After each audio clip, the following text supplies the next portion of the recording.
what it Right. even means, or a young bird's doing it. Right. One of the misconceptions about fall turkey hunting is you can't call the turkeys in. You can't call the birds in.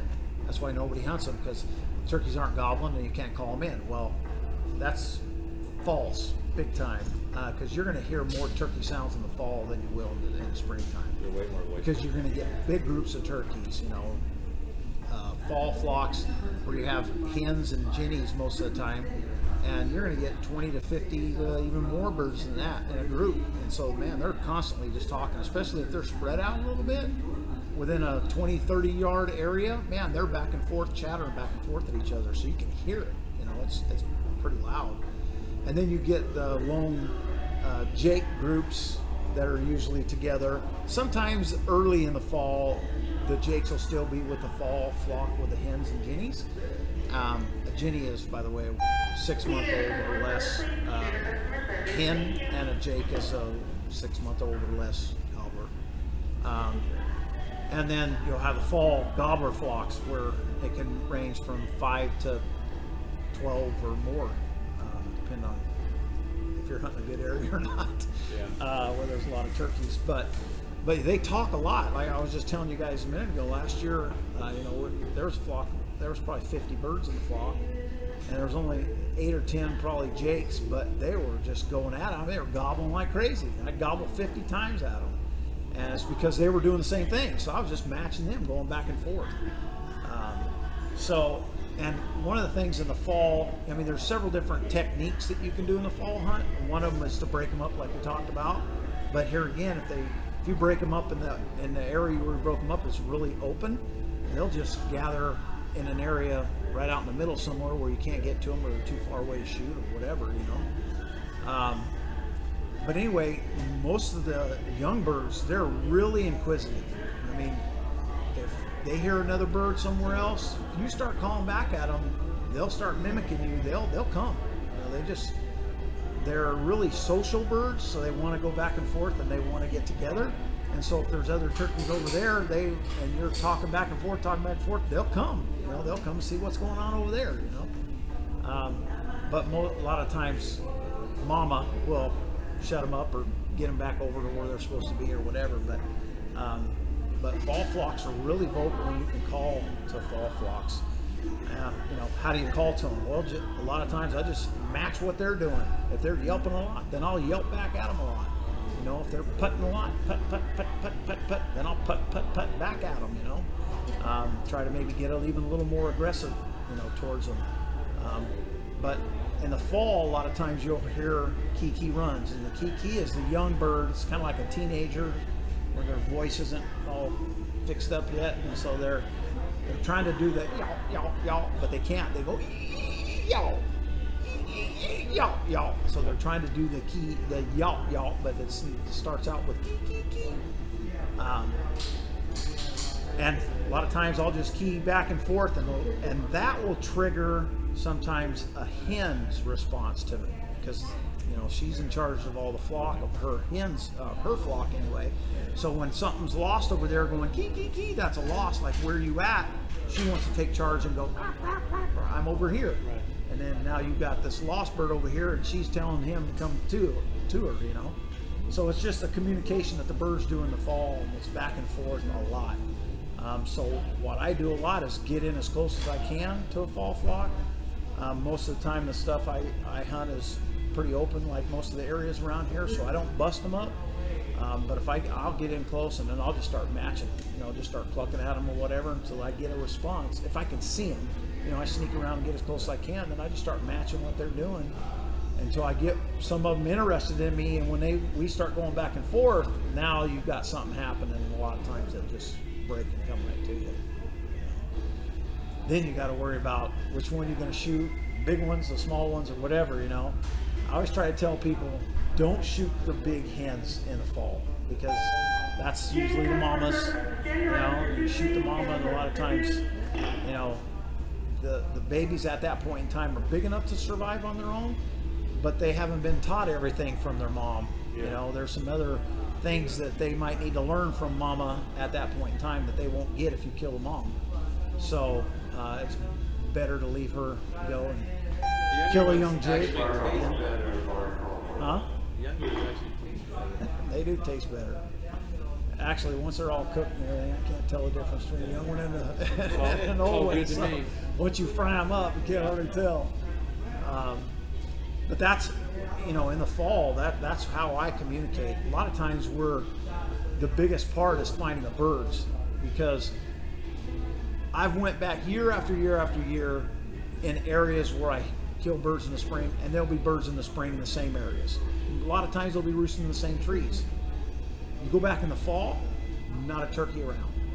They just don't go in the same areas that they are in the spring. So now what do? Now you got to go to different areas to find birds in the fall. And then again, when you find birds in the fall, they'll usually be in that area in the fall every year. They're just not in the same areas as they are in the spring. So the biggest one is finding the birds. And then once you find the birds, it's all about getting in close, and then just communicating back and forth to them. So, Do you think you can overcall? no, not in the fall, Yeah. especially. Yeah. Because if I've got videos of 100 birds flying out of a tree, and when they hit the ground, it's just nothing but chatter back and forth. I mean, there's constant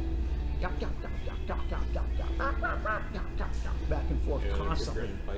So it's just, and then most of the time they're doing, the pecking order thing where you got a flock of hens fighting at each other, getting pecking order, and then you got the gobblers over here, and the jakes are always getting pecked on. They're always fighting and whatever. So, but no, I don't. I think I mean, I wouldn't just go out in the woods, not hear anything, and just to start rattling off all kinds of calls. You find the turkeys first. You find the turkeys, now you're in the ball game. Get around wherever you can as far as the lay of the land goes, and get in close to where turkeys are at, and then start calling back and forth. Get them riled up. So what do you think is your best call to start with in the fall? Like, okay, you're walking into an area, there's hens in the area, not necessarily real close to where you're at, but within noise distance. What kind of call are you going to start with? I'll probably start off with some key keys. The reason I do that is because, again, not only will a key get a response from another young bird because they think you're lost, They will from the boss hen. you will also get a response from the boss hen, because the boss hen, now you got her attention because you're lost. You're somewhere she doesn't think you're supposed to be, and now you're keying to her, and all of a sudden now she starts in, and then key, I'm over here, she's wanting you to come to them. And a lot of times, if you just keep it up and hammer the key, she'll get mad that you're not coming to her, and now she's going to come to whip your butt because you were supposed to Actually, be in the over there. springtime, I lucked out several times and got gobblers because I've had a hen come in and got mad at me and get real boisterous to try and override me. Right. And you just fight back and forth with her, and the toms come in to find out what's going on. Well, a lot of times in the spring, especially, the toms are following the hens anyway. Yeah. You know what I mean? And if there's a fight going on or some ruckus going on or whatever, they're going to come to see what's going on too. Most of the time in the spring, they're following the hens wherever they are. That's where the gobblers are going to be. But it's the same thing. It's the communication back and forth. You're trying to communicate back and forth, and once you get them moving, I always try to, I've heard people say, how do you call to just the hen and not the gobbler? Well, you just listen for the hen. Whenever she makes a sound, then you make a sound right back at her. A lot of times, especially in the spring, you'll hear the gobbler. Most everybody, that's all they're listening for is the gobbler, the gobble. I'm listening for the hens. I'm listening for the other birds. And so now then every time she does something, then I want to get on top of her and come back at her. Right. Same thing in the fall. You hear some little bird over here just going, put, put, put. Now I'm going to go back at that one. Put, put, put, put. I'm over here. Put, put, put. And then they go, kee, kee, kee. Now I'm going, kee, kee, kee. I'm over here. So now there's a communication going on, and then the more you can get into that, a lot of times the birds are just, they're inquisitive, they're social, they want to be together, and they're just going to come over to you, see what's going on. But that's what I would start with. I would start with a key, but you can start with just about any call. Listen, once you find the birds, listen to what they're doing. Maybe they're only clucking and purring. So you want to get in close and start clucking and purring, be part of the group, but you're separate from them, although you want to be doing the same thing they're doing, just to try to get their attention. There's somebody over there, they're over there feeding, or clucking a pern or whatever, and all of a sudden there's somebody over there, or maybe there's some food over there that he's got that I want to get. That's my thought process. Anyway, so, but that you can start with, like I said, with any of the calls. You want to just listen to what the turkeys are doing. If they're not doing anything, they're just kind of loafing. Just start off with some soft yelps. Just to kind of get them, hey, I'm over here.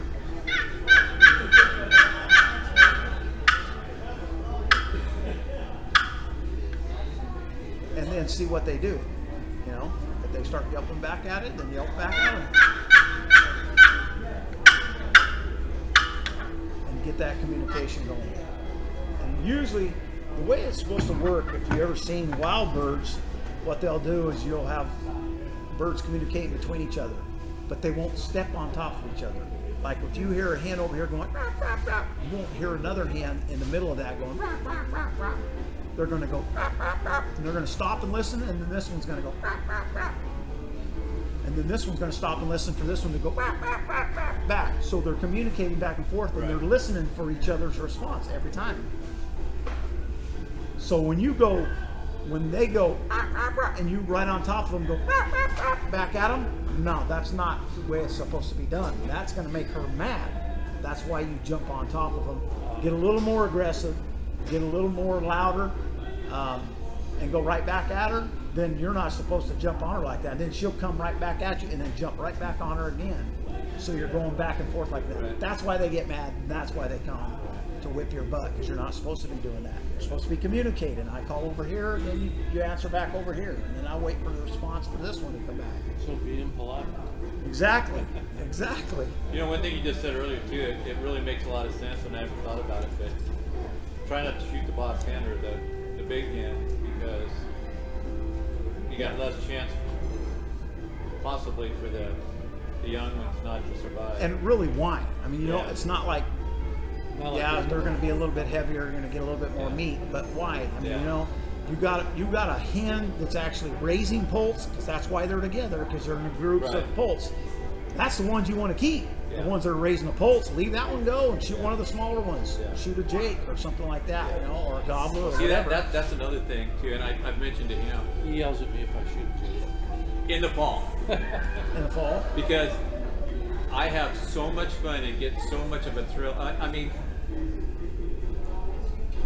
I like to deer hunt. I like to pig hunt. I like to hunt, right? But nothing gets me excited like turkey hunting. I've been lucky enough to kill well over 100 birds, and every single one is like the very first time, honestly. So in the springtime, when you get that tom coming in or a jake coming in and gobbling at you, it is such a rush. I feel, it's just me, no big deal, that it's such a waste to shoot it in the fall when you don't get it strutting into a decoy or something like that. What if he's coming in the fall gobbling? That would be a different story, but I haven't seen that many jakes in the fall coming in gobbling. So. Well, I can show you a video that I took last year. I believe you. Yeah, you hunt as much as anybody. But it's just, it's whatever anybody. You can only kill 2 in the fall anyway. You're not. It's not like you're going to hurt the population or anything like that. As far as that goes, I say, hey, whatever you want to do. Whatever gets in the way. But I'm like you too. I'm not gonna, I've shot enough turkeys that, I'm gonna be looking for a full tail fan and a long beard in the spring. That's just me. That's the way I do it. I ain't gonna fault anybody for killing a Jake. If you want to kill a Jake, kill a Jake. I don't care. As long as you eat it, it's all that matters. Yeah, exactly. It's not like there's a shortage of it in California. No, there's not at all. Hey, I've been hunting at for all. 3 years now. I got my first one this spring. I was amazed a couple of years ago when 3-inch beard. And nothing wrong with that. No. I took for it. As long as it gets you the whole thing. Yeah, if you get excited about it. And, No, just the sound, like you said. Exactly. You get out there and it's all about. I can't believe more people don't do it, because it is so addicting. It is the most fun thing. Yeah. I started turkey hunting in 1983.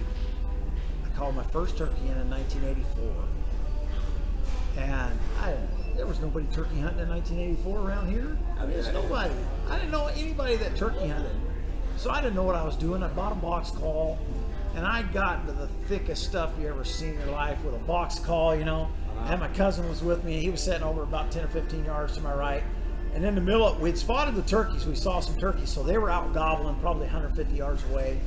And so we kind of got around and got up above them, and I started calling that box call, and they'd gobble every once in a while to it, you know, and I was all excited about that, you know. And I had been trying to use a mouth call for like 6 months, and I couldn't find it and couldn't figure it out. Anyway, all of a sudden he says, "Shoot him." Shoot what? I can't see anything. Yeah. He said, "Shoot it, right there, shoot him." I'm like, "Shoot what? I can't see anything." Well, a gobbler came into us, and I was in stuff so thick I couldn't have shot a water buffalo if it had been standing in front of me, you know. And it saw us, you know, and spooked or whatever. And so this lessons learned, because nobody was there to teach you. I've made Hey, so you many don't mistakes. Oh, Yeah. that's how you learn, you know, by those mistakes. And you learn, if you learn from it, it's going to make you a better turkey hunter the next time you go out. Funny, that same day, we were on our way back to the truck, and I saw a guy in camouflage, and I went right over to him. I'm like, "Man, how you doing? You know, you turkey hunting? Yeah. Did you kill anything today?" No. I saw those other birds, you know, and heard them. And while he was talking to me, he had his mouth call in his mouth, and he went to take it out. And I had been trying to use the mouth call with it in this way. Backwards. You cannot make a sound with a mouth call. Not blowing out anyway, with it in your mouth like this. Yeah. And finally, I'm like, "All right, have a good day," you know, whatever. I went back to my truck, because my mouth calls were in the truck, because I couldn't use them. I couldn't make a sound of it. Got them out of between my seats in my truck, put it in this way, instantly started making sound. And the next year, 1985, we killed our first turkeys, and from then on, it's just been, But I mean, if you don't have anybody there to show you how to put it in your mouth, there was nothing that came in these mouth call things, no directions to say it's got to stick like this, you got to do like that, you know, nothing. Well, it's like my first year calling and hunting, I accidentally called in a gobbler, but it was, we kind of sat down, we weren't ready. I was just like kind of making noise to see if we got a gobble, right? Yeah. And I had something in one hand, my gun in the other hand, and right in front of us on the drop off, and he was on the top of the little knoll, about, I don't know, 30 feet away. He was there, he just like appeared, and he gobbled. And it's like, so I learned after that, you don't make any noise till you're ready to kill something. Yeah. When you call, you better be ready. It was a lesson learned. Absolutely. I can't tell you how many times early on, you know, you're walking down the road going to a spot, you just stop and call without checking to see if a bird does answer. Am I going to sit there? Am I going to sit there? What's the lay of the land look like? Where is there going to be a good chance for me to shoot something or whatever? You know, you're just walking and you call, and the turkey goes right there at 50 yards. Now you're stuck in the middle of the road, no place to sit. You know, now what are you going to do? So, lessons learned with that many years ago. So now I make sure before I make a call, I know exactly if turkey gobbles over this way, I'm going to sit here. If a turkey gobbles over here, I'm going to sit here, or whatever, you know. But, and usually when I tell people that are just starting out turkey hunting and wanting to learn how to call, buy 3 things. You need to buy one of these. You need to buy one of these. And you need to buy one of these. This is going to be the easiest to learn. If you get a good one, it's not much effort. The effort is in the rhythm, learning the turkey rhythm. Yeah, the rhythm. So you want to listen to turkeys. YouTube has thousands of turkey videos now, so you can actually hear the birds themselves on how they yelp and what the rhythm they have. See, a turkey doesn't go. That's a cow elk. They don't. Pretty close. That's not a turkey, and this is not a turkey. That's not a turkey, you know. But a turkey has a rhythm.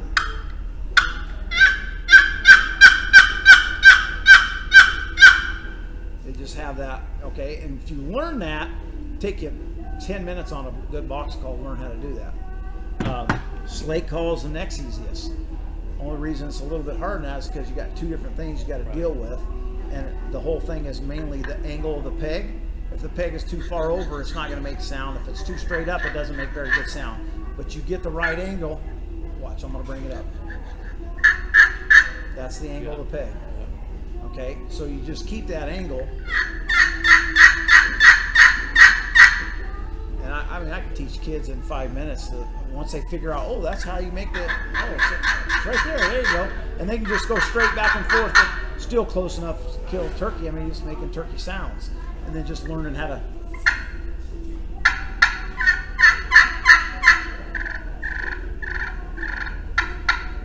do different things with it to make the different clucks and purrs and the yelps and keys if you want a key, you know, on a pot call or whatever.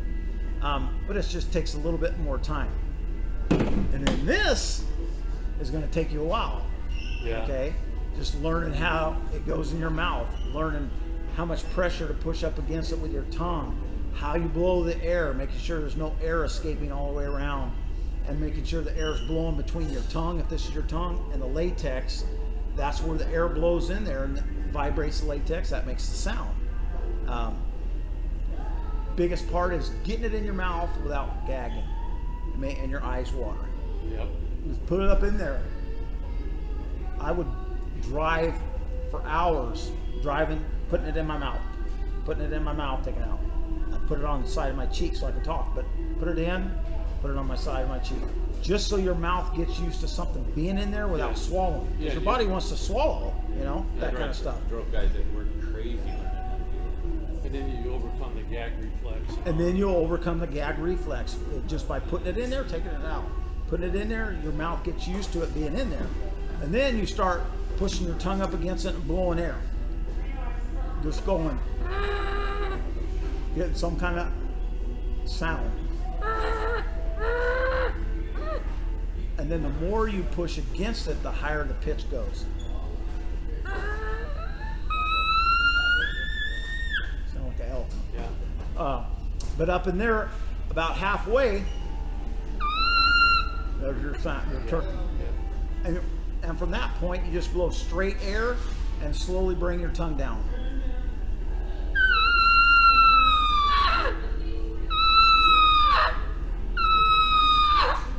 That other part.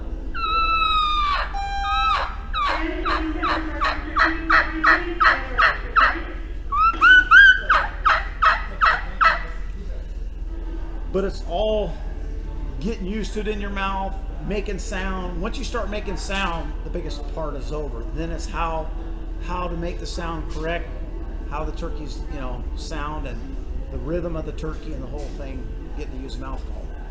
And the biggest reason why this is more at advantage is because I can do this. Yeah, exactly. Pow. If this is in my hand,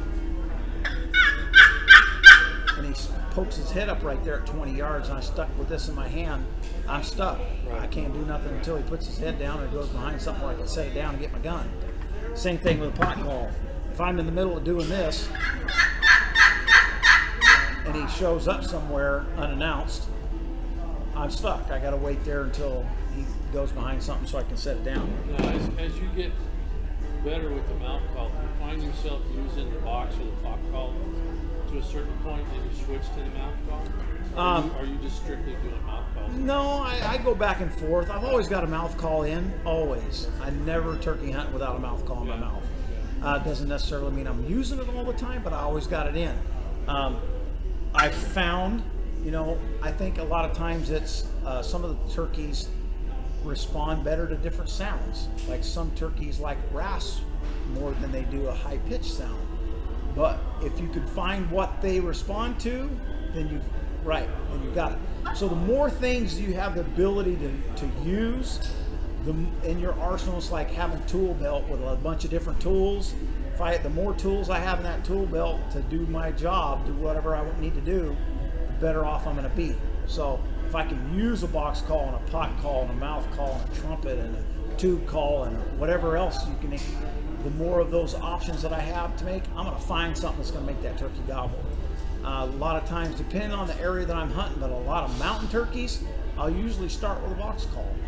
One, because I can get on a ridge where I can hear real good, and the box call is going to carry. I mean, you got that high-pitched sound that's loud, it's going to...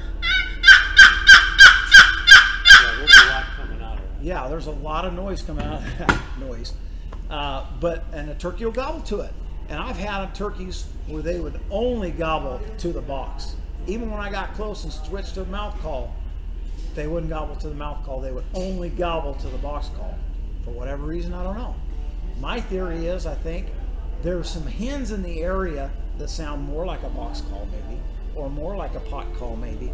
And that's when you get the response where they'll only gobble to a pot call.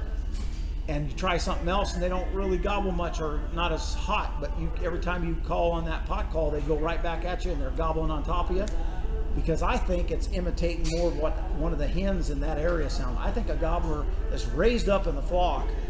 They know all the hens in the area. They're raised there. They stay there all year long, you know, so they're back and forth with the hens all the time. So they know them by their voice. That's my theory. I don't know if it's true or not, but that's what I believe. And I think that's why you'll get something that will trigger a gobbler gobble more than any of the other call. Yeah, it makes all kinds of sense. You know, do you think also that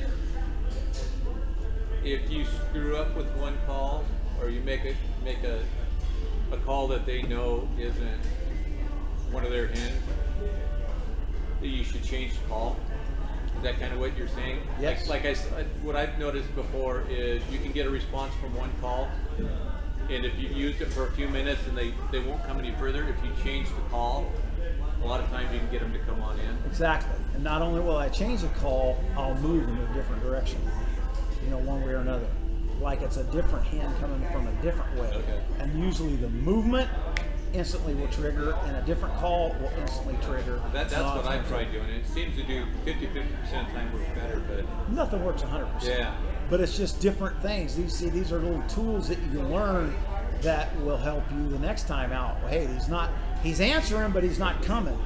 Well, let's do something different now. A lot of times a crystal is totally different than a slate, Right. even though you're doing the same call. Right. Well, it's just a higher pitched sound, you know, that's coming out of that compared to a slate. And sometimes the crystal's the key. You know, I mean, that's the one they like. They like that high pitch. Again, I think it's because they've got some hens in there that are really high pitched like that, and they're going to respond to that. That, you know what, that really makes good sense. I've never thought about it before, but they do. They live with them 365 days a year, Exactly. really close proximity. Exactly. Well, genetics, so if that flock has a higher pitch, genetically, they respond to. Yeah. And you can have, you know, birds in the same flock that have different voices. Right, You know, right. some real raspy. That's like there's no perfect call because every single one's different. Exactly. They are. And they're all, sometimes none of them will work. Sometimes they'll all work. Sometimes just one specific one will work. And that's what you need to find when you're out there. But the more things you're able to try, if you can use a tube call or a trumpet or a wing bone, just something that's different. Yeah. Something that maybe they haven't heard before. Yeah, it's got a very different. Something that's like, you know, everybody's using a pot call or everybody's using a box call. They hear that all the time and they're maybe leery of it, I don't know. But all of a sudden now somebody comes in yelping on a trumpet that's different. It's got that hollow sound, almost a Jake type sound to it, or a gobbler yelp, yelp, yelp sound to it, and they'll respond to it instantly. A couple years ago I was hunting near the coast, and I heard this bird gobble. He gobbled one time, and I knew where he was at. And so I moved in. I got within what I figured probably 100 yards. And I yelped on a mouth call, nothing, no response. Yelped again, nothing. Man. So I pulled out a pot call and yelped on a slate, nothing. I know that sucker's right here. He's got to be here. I pulled my trumpet out. I yelped one time on the trumpet, and he gobbled at 80 yards. And I'm like, he was there the whole time. He heard every single thing that I did. He did not gobble to it until I yelped on the trumpet. And he gobbled to the trumpet twice. And I got in close enough where I could see where he was at. I sat down, I yelped on the trumpet one more time, and he just walked right into me and killed me. So it just depends on what the turkey wants to hear that day, you know, and the more things you're able to use and you're able to use efficiently, the better a chance you are going to be able to harvest turkeys, fall or spring. Unfortunately, sometimes I get lazy. You get what? Lazy. Lazy. You got a specific call you like all the time, and you just use it. One all the I time? start out with, and yeah, and I'll use other ones, but I should do it more often. Pot call? Huh? A pot call? Yeah. Yeah. Yeah. Yeah. Most people get used to a specific call that they like a lot, and most of the time it's confidence in the call because you call so and many even turkeys with in the it. pot call, it's a specific striker because I carry 4 or 5 different kinds of strikers. It's like, okay, well, this is the one that always works the best. And instead of just changing it up all the time, I should. And it's a lot of it is confidence. You're confident in that call and that striker, knowing because you killed a bunch of turkeys with that. You know it works, so you have a lot of confidence in it. And a lot of times it'll reflect in your calling that you're confident in it, you know. And a lot of times that reflects in the sound to different, you know, to the turkeys out there. So, but yeah, anytime you can have an arsenal of different things to use, it's going to be better off for you. Makes a lot of sense. So I gotta build my vest back up again. But in the fall, you know, you got most of the time you're hunting big groups of turkeys, not just a gobbler and 4 or 5 hens like you would in the spring. You know, you're getting a bunch of eyeballs. So moving, you know, and in the fall, you know how it is out there. I was deer hunting this morning, so it was like I was like walking on popcorn. Acorns were on the ground and leaves covered this little dirt road I was walking on, but every step was just like, I can't sneak up on anything here. There's no way. You know? That was like last fall. Mark was sitting here and I was sitting back over here, kind of a little out of the way. And he had turkeys all the way around. Like 180. You did? All the way. And I mean, they were like. So why were you shooting? I did. He finally did, but what this was the deal. I had some birds over here, right? There's a group coming at us, and About 40. a couple times, and this is where you get so zoned in on the turkeys that you don't hear a word. Anybody saying? I kept saying, shoot. What happened? These birds were Didn't gonna. hear him? No, these birds were gonna go by me, and I wasn't gonna have it because I couldn't swing over his direction. And I wanted him to shoot while I still had birds after he shot. I was going to shoot at one of these. I couldn't see. He was over here, and I couldn't see what he was I looking could at. hear him saying shoot, and I'm thinking, I'm not lined up on the one I want. Right? Oh yeah. And And that's really all that matters. Shoot. Yeah, Because I wanted him to It's get all one. about me, right? That's right. No, I didn't. I wanted him to get a bird. Yeah. But he got his, and that evening, we went back and got the other Yeah, one. we got one. Yeah. We went and shot a bird, went to church, went back out, got the other bird. Hey, you gotta like that. Yeah. Yeah. Worked Can't out beat well. that It made a great weekend. Yeah. So when you shot, you couldn't get a shot on another one? Yeah. No, you're gone. And most of the time it's flight. Oh, they were instant. And mine was about 20 yards, and the one who got in the afternoon with a 20 range. What? 40 yards. Did you kill a Jake or? I got a hen. And then he got a hen too. Yeah, I shot. Yeah. But it was like 3:30 in the afternoon. Yeah. And they finally came back to where we got them in the morning. Oh, really? So They okay. were coming back to the roost. Right there in that situation, shooting, that would have probably been sitting and waiting there. Pretty soon you'd have heard birds. We did stay there a little while, and they Yeah. really, all the birds after he shot all went in one direction. Yeah. Did they? Yeah, they all went. Yeah, if they all go in one direction, a lot of times they'll flap in the trees or on the ground pretty close to each other, then they just congregate right back down together. Yeah. If you get them And- going like that, then you're Yeah, good. well, another thing too is where we hunt, or one of the places we hunt, we have to walk in there with a GPS because there's private property here, Right. private property here, and if birds go private property, we're done for a while. Right. So it was kind of that situation, and you know what? I've never asked anybody to hunt on their private property because I don't want to encroach on that. These people are nice enough to let me walk through their property to get to the public land. There you go, like that. And that's all I want. I mean, I hunt back there anyway, but I'd go way back up and over a mountain and come back down in the back way. Right. And finally I saw a lady and her husband out there one day, and I said, you know, I've been hunting back here a long time, and I knew her dad had passed away, and the ranch was hers now. And I said, I hunt back here. I said, but I have to go up and over the mountain. She goes, oh, that's me, because there was some lava and stuff on the mountain part. And I go, you know, I don't want to hunt on your property. I don't want to do that. But is there any possible way? Because I think it's an easement road anyway. because they have a fence on either side and a gate on either end, and then there's a dirt road that keeps going. Right. But I don't know. So I said, would it be okay if I just walk through? And I said, I won't. I promise I won't. I don't need your property or anything like that. She goes, yeah, I don't see any harm with that. But yeah, so Kind of like that. yeah.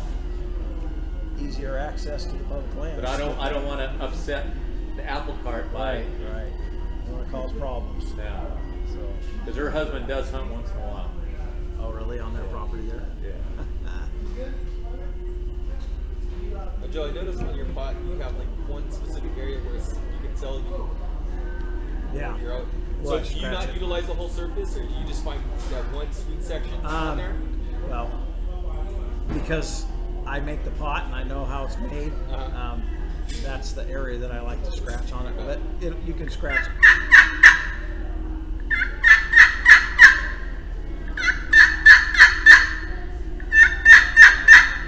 Yeah, it's pretty close.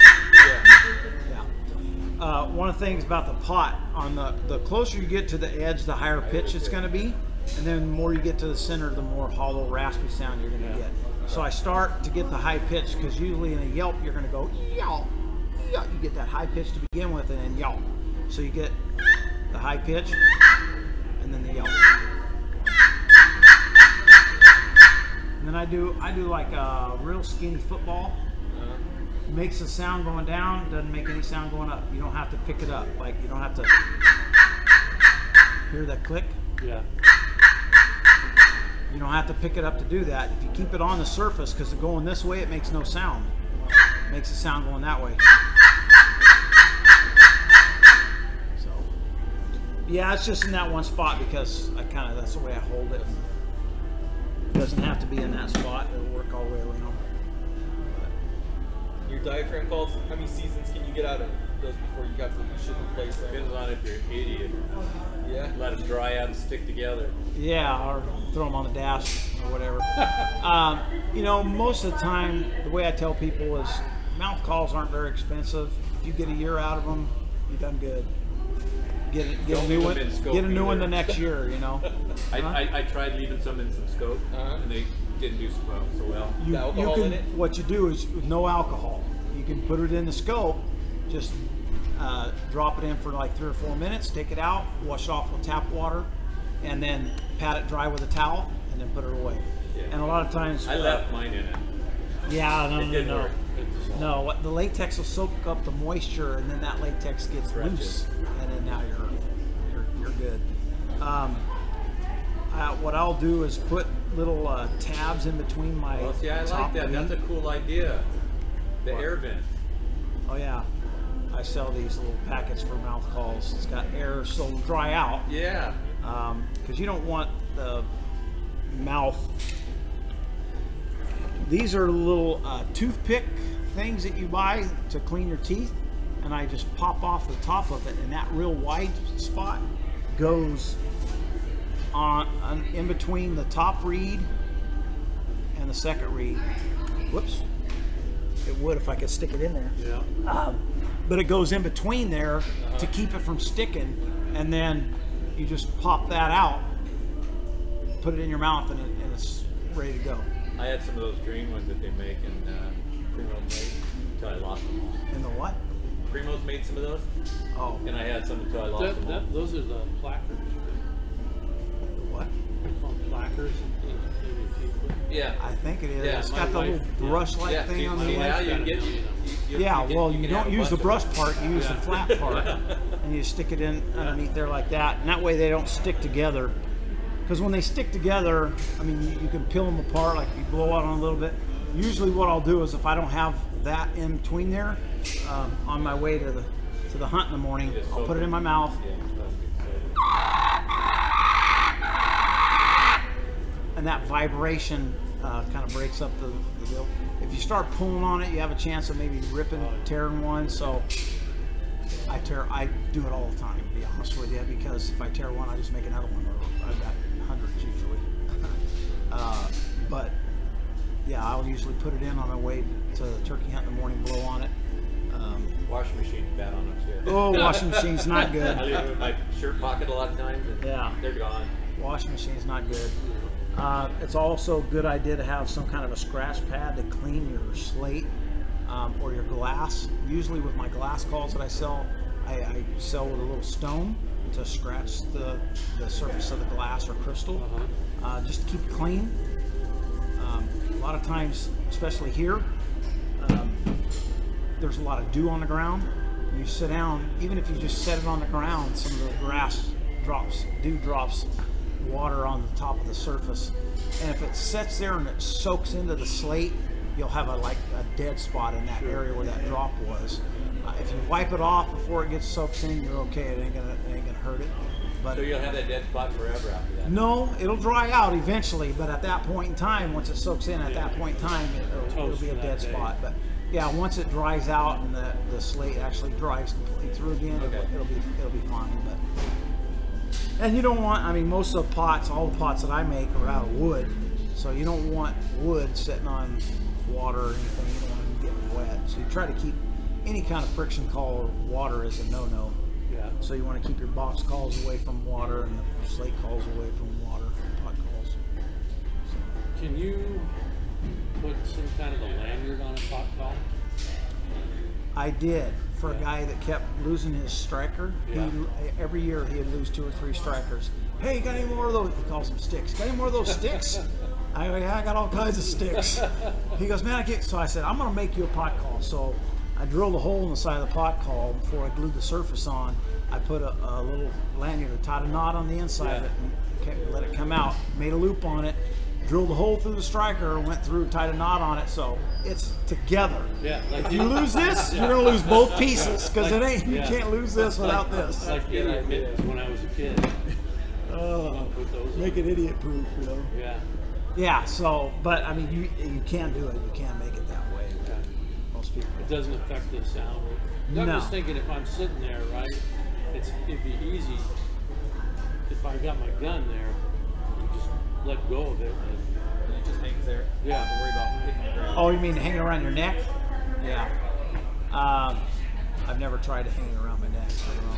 They got that thing. I don't know. It might have been You know what, Primos though? that came out with If you it. have your gun Strapped to right your here, Oh, yeah. leg and you set it in. and you're calling right here, you can just I before just let it kind of slide into Yeah. my crotch, Yeah. and you can be there. Most of the time, fall and spring are a little bit different. You know, When the birds are coming, you know when Oh, it's yeah, getting yeah, close. yeah. Set you it get caught down. off Your guard gun once in a comes while There's by no a doubt. bomb that's just all of a sudden there, Right. Not off. Yeah, there's no doubt there. Yeah. So most of the time, people freak out that, oh, I got this box call in my hand, or I got this pot call in my hand. Well, at some point in time, you know you're done all the calling you're going to do. Let the bird just keep coming. Set it down. That's why now, the mouth calls. they might hold up at 50 yards out of Right. sight or something where you can't see. They might do that, and then you might have a chance of having to reach down and pick it up, maybe spooking another turkey or whatever. Otherwise, just sitting there and waiting them out until they actually come the rest of the way. When you're dealing with a friction call where you have to use both hands. So. Anything else? Where's your favorite place? I wonder when that question was going to You be. said 27 states, so I'm just looking for a state. My favorite place I've ever hunted. God, there's State. so many places. Favorite state. I love the South. There's just something about the South. Like grits? Alabama, Mississippi, Yeah. but I've hunted in Missouri. Oh my! Turkeys sound like they're going to eat you. They sound like dinosaurs. Really? Oh my God! They're Real so throaty? loud, deep, throaty. Yeah. Yeah, I mean they sound like they're going to eat you. I mean it's just a different sound. Our turkeys sound like they're laughing compared to South Mississippi or Missouri, Eastern. So now, do you have to make a significantly different call for those birds? They'll respond to. Yeah. Just like for the most part, a decoy is a decoy. Some look more real like turkeys, but you don't do an Osceola decoy usually, and Right. a Merriam decoy. They'll think you have to do that, but people are selling those.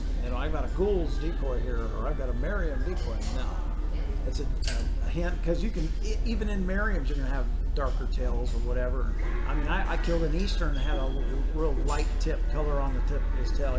They don't know they're turkey. That's all they don't know they're an Eastern turkey, or they don't know they're a Merriam turkey. They're just a turkey trying to survive, you know. And as far as the hens go, I've heard Eastern hens, for the most part, Eastern hens are a little bit deeper throaty yelps to them.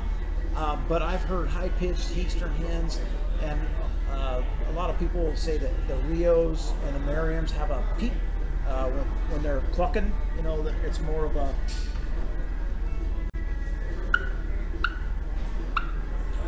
when they're clucking instead of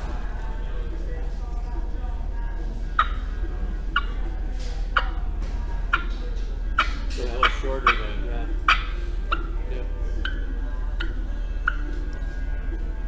and it's hard to cluck on this call because it's cut through. You can do it on a better call, but they don't. A turkey's not going to know. Hey, that's not a real hen. Yeah. You know. You know, the only thing that I've noticed, and I haven't hunted all the states that you have, but it seems like the birds back east, at least where I've hunted, you don't call as often, maybe. If you call more than about every 5 or 10 minutes when the birds are far off, they won't come in a lot of times.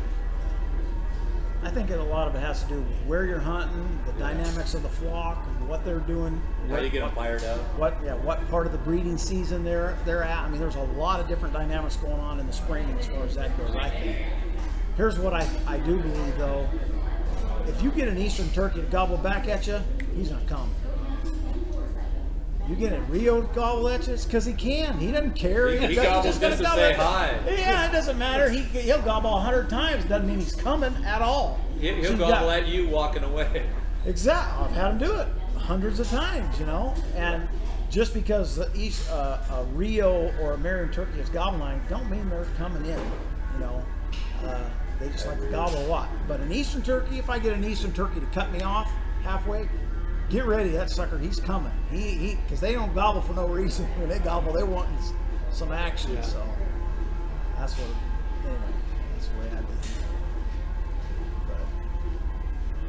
But, well, anything else? Awesome. What's the wing call? Wing bone call? It's a wing bone. Yeah. It's an actual turkey wing. Yeah. It's kind of like a Yeah. original trumpet type call. Yeah. Yeah. It's the It's like radius a and radius, Right. ulmus, and the humor. Right. Radius, ulna, Ulna. and the humerus. I like the stopper. I Yeah, never it's thought a about using a shotgun. Shotgun shell. They just drilled a hole into it, stuck it in there. That's a kisser button. That's the same thing as this thing Right. here. Yeah.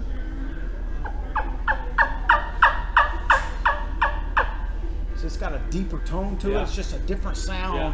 And I think it sounds more like a gobbler yelp or a Jake yelp or whatever. It's got a different sound to it, but it's a turkey sound, you know. You'll hear that So turkey. do you have to tune that? Can't No. tune it. So like you cut the bones a certain length? Right. You're Yeah. supposed to cut the bones. Yeah. That's the Usually only way. kind of Once you, depending- To tune. Depending Yeah. on the size of the bird is what Right. depends on where you're going to Right. cut it. Yeah. yeah, the different size of the bird. Usually hen wings, wing bones are better or more preferred. The smaller the mouthpiece is usually in the small hen wings. Usually make the better yelpers. You can get a better yelp out of it. But some guys use Jake wing bones. I've used that on trumpets before. Instead of being able to be removable, I've had epoxy to mint. Uh-huh. They were really cool. Yeah, if it's just for you and you get the right depth that you like, I like a deeper depth. Yeah, I Even could tell. sometimes That's even deeper pretty than that, cool. but yeah, it's pretty deep. But yeah, if it's for you, whatever you want to put in there, you can glue it in. I have one that my main wing bone that I had, I'm using elk ivory. I drilled a hole through it, and that was my kisser Really? button. Yeah, elk ivory. So Nice. it's fun just to deal with things like that, you know. See if we can do that with your turkey. You can get this small. Yeah. Yeah, there you go. Kill a fall turkey, make a wing bone out of it. Yeah. There's all different kinds of stuff you probably find on YouTube, where to cut the bones and that kind of stuff. Fit them together, epoxy them together. There's people doing all kinds of fancy different wraps like they do on Well, they're getting fishing crazy poles. on the website right now. Yeah, they're wrapped back. Oh, They got wraps they're almost wrapping the entire The wing. whole, yeah, the So whole they're wing doing bone. fancy work, like a bosun rig or something? Well, no, what they're doing is they're like a rods wrap. Fishing pole. Yeah. The way they Different wrap the colors eyes and that stuff. Yeah, lots They of wrap. like bosun fancy. Well, not the knot, Yeah. but yeah, just wrap. But after they glue it on, they put the little epoxy stuff on here to make it kind of smooth, and they wrap it. Pretty cool.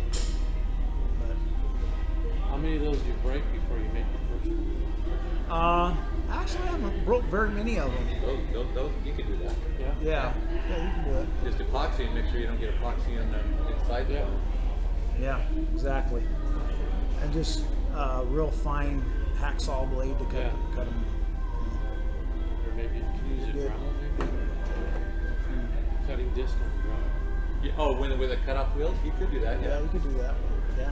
It just smells like bone. Yeah, that's not I good. smell bad most of the time. There you go. Yep. Anything else? I'm here to learn, so. Yeah. Those are cool calls. Yeah, This is a friend I've of been mine. eyeballing that and thinking, what the heck is that? It's a cool call. There's your striker, Yeah. and there's your slate. But you have to really look at it. See the striker, there's a bigger hole, and then the striker goes in, so it makes the peg a lot longer than it really is. See it there. Yeah. Yeah. It's not just a peg that's an inch long. Yeah.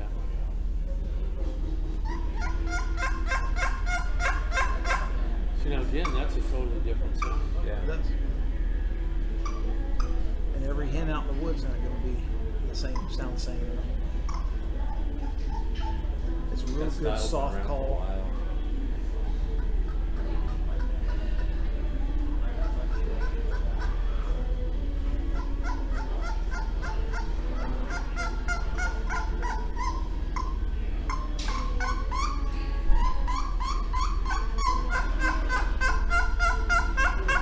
That's for really close in then, huh? Yeah, 'Cause it doesn't real carry, soft.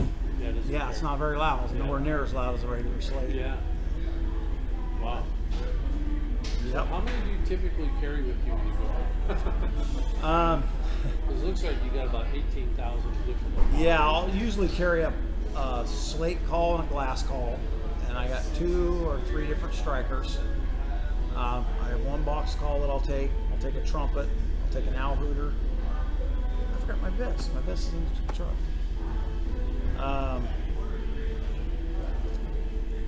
And then my pocket full of mouth calls. So for your shot call, you just always use the owl hooter.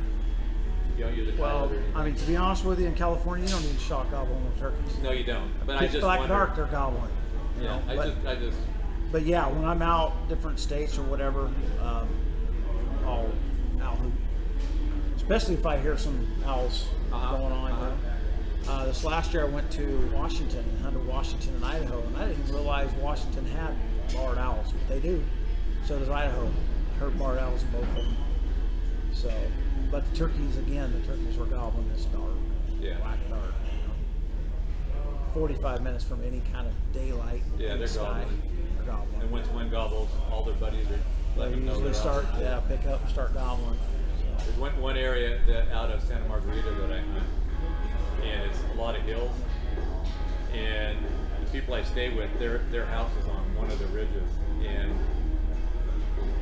you can hear turkeys gobble here, and way over here you'll hear some turkeys faintly gobbling, and way down there you hear them gobble. I mean, and then all of a sudden they're just everywhere.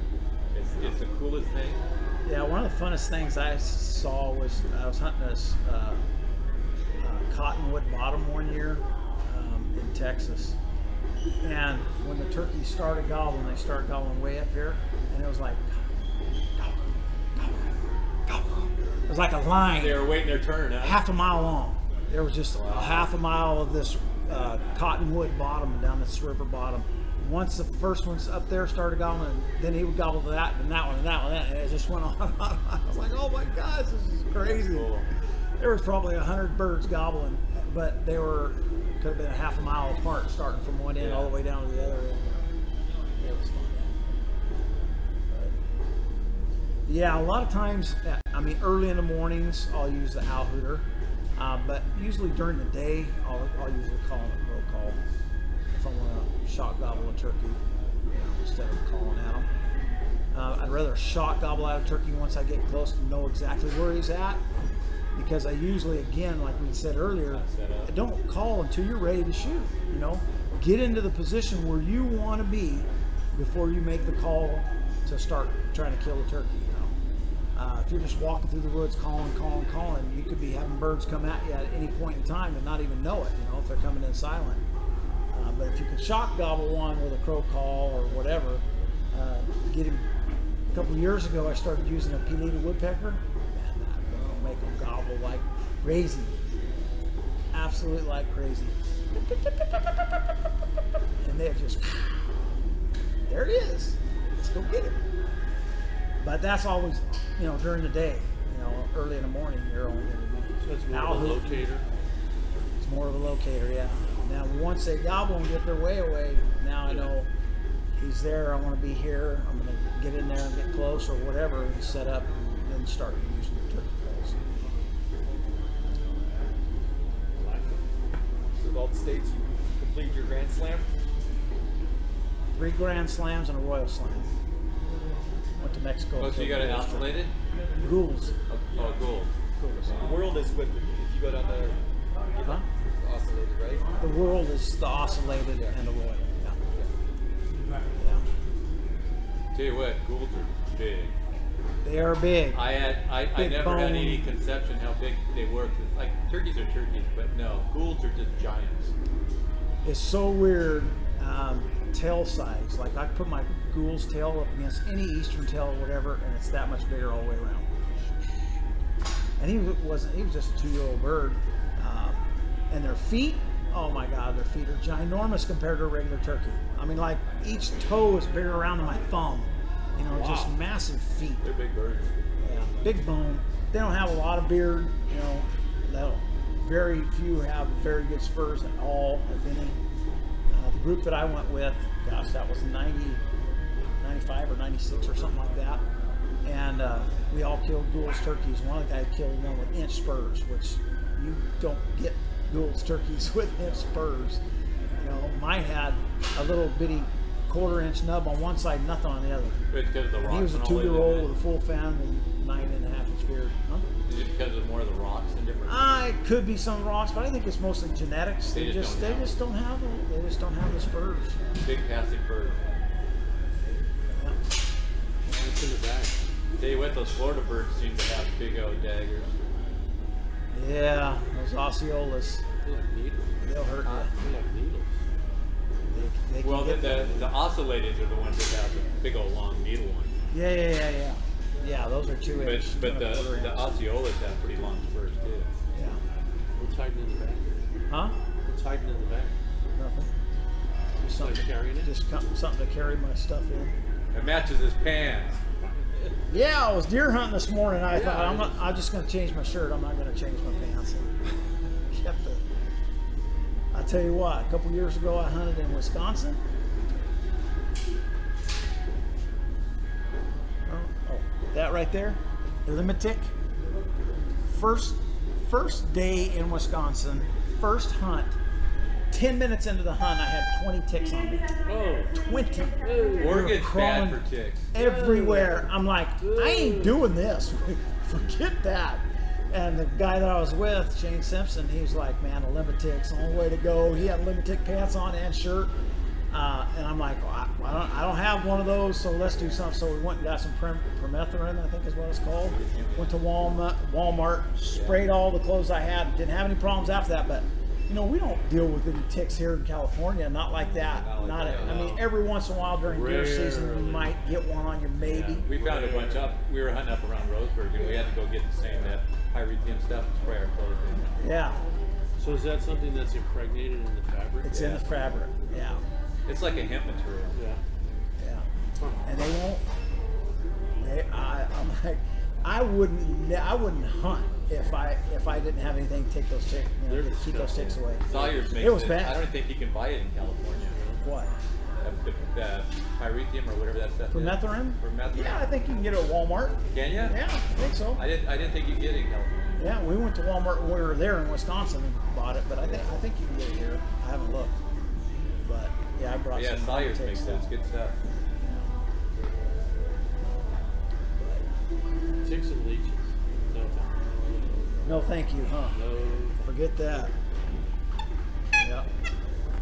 Thank you for the lessons. Sure. Anything else? Nope, you gotta give us your card so I can contact you so I can get those calls. You can do that. You got a website? What kind of? Yep. What kind of mouth calls do you use? I use a lot of Primos. Okay. Double reed, triple reed. What kind Usually of cuts? double. Double reed. Yeah. I had a guy here, you know, Primos, not Primos, Quaker Boy many years ago came out with a Pro Triple and an Old Boss hen with double reeds. So these guys got used to calling on just straight reeds, no cuts, just double reed or triple reed. So I had a guy a while back, it's been 4 or 5 years now, every year he calls me and I make him just straight reeds, no cut, Right. just a straight triple reed, straight double reed. And that's what he got used to, and he kills turkeys with them all the time, and that's what he likes. So I can do that, no problem. So I can make it whatever you want. Yeah, I know that red top one. I like that. That was Yeah, it makes a good, especially fall. I use it all the time in the fall, just because I can do everything with it. I can kiki, Yeah. I can yelp. well. The thing of it is, Primos doesn't necessarily need the money. You need the money more than they do. Well, I mean, right? Yeah, Yeah. that's You're gonna right. buy them anyway.